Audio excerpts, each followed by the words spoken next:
Nah, saudaraku, berita Natal pada hari ini topiknya, saudaraku, damai Tuhan Yesus. Damai Yesus menjadi milik kita. Biar kita semua menjadi anak-anak Tuhan yang membawa damai. Berbahagialah orang yang membawa damai, karena mereka itu akan disebut anak-anak Allah. Jadi kalau kita datang ke satu tempat, tempat itu menjadi damai. Amin, saudara. Nah, ini memang sudah dikatakan oleh firman Tuhan. Tuhan itu sendiri membawa damai.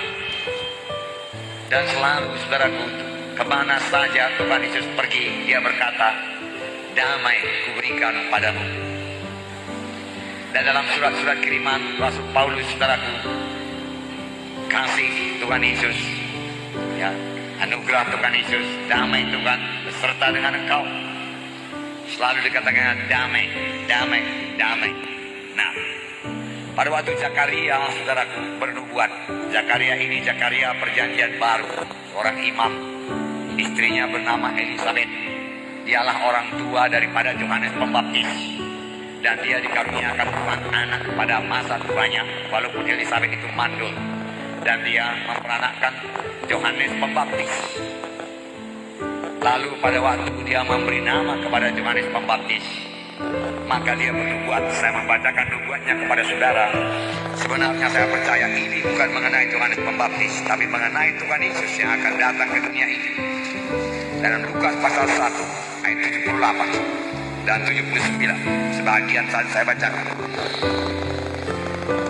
Oleh rahmat dan belas kasihan dari Allah kita, dengan mana ia akan melawat kita surga pagi dari tempat yang tinggi, untuk menyinari mereka yang diam dalam kegelapan dan dalam naungan maut, untuk mengarahkan kaki kita kepada jalan damai sejahtera.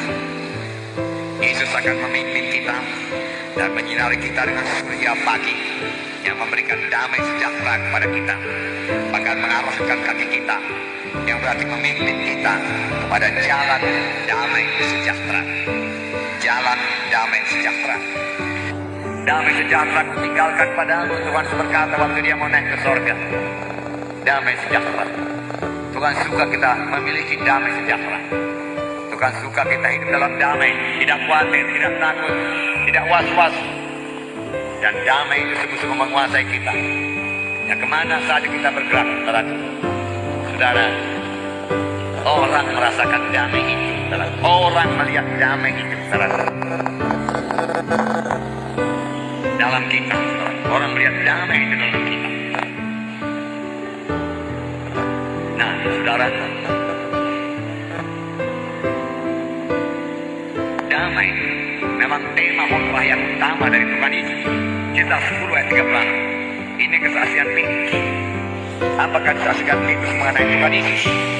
Kisah 10 ayat 36. Saya membacakan kepada saudara.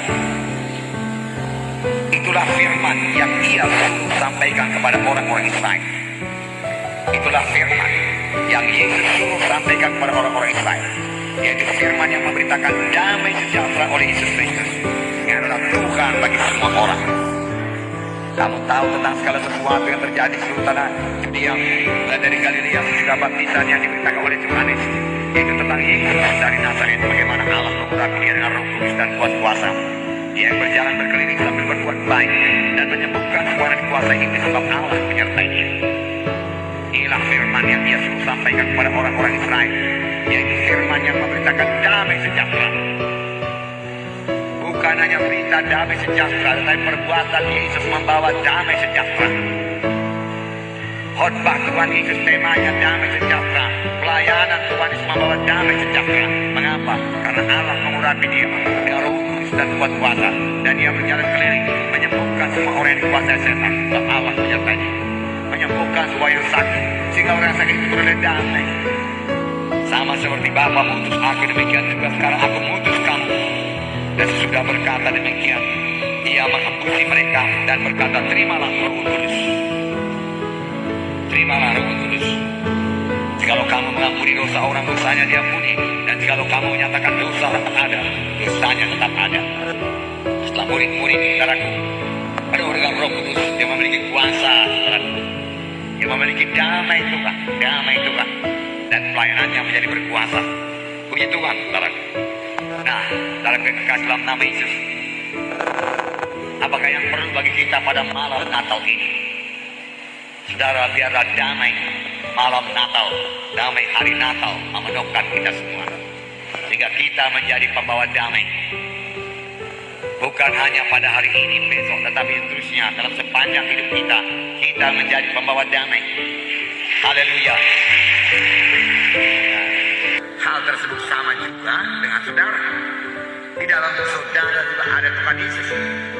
Itulah sebabnya saudara mewarisi hidup yang kekal. Seperti ayat yang sering kita baca dalam kebaktian Natal. Barang siapa yang memiliki Yesus, dia memiliki hidup yang kekal. Barang siapa tidak memiliki Yesus, tidak memiliki hidup yang kekal. Saudara, Yesus dalam saudara, amin. Yesus Raja damai dalam saudara, amin. Oleh sebab itu setiap saudara bisa membawa damai, amin. Semua kita jadi pembawa damai. Ada Roh Kudus yang sama yang memenuhkan di saudara, Roh Kudus yang memenuhkan saya, Roh Kudus memenuhkan saudara. Karena hidupku ini bukannya aku lagi, tapi hidup dalam aku. Setiap anak Tuhan yang telah menerima sebagai Tuhan dan Juru Selamatnya dapat berkata demikian. Yesus Kristus dalam saudara, amin. Yesus Kristus mengasihi saudara, dan dia akan menyangkupkan saudara menjadi pembawa damai. Jadi pembawa damai ini berarti, saudara, segala pertengkaran yang memang kalau dahulu anak Tuhan suka bertengkar berubah menjadi damai, amin.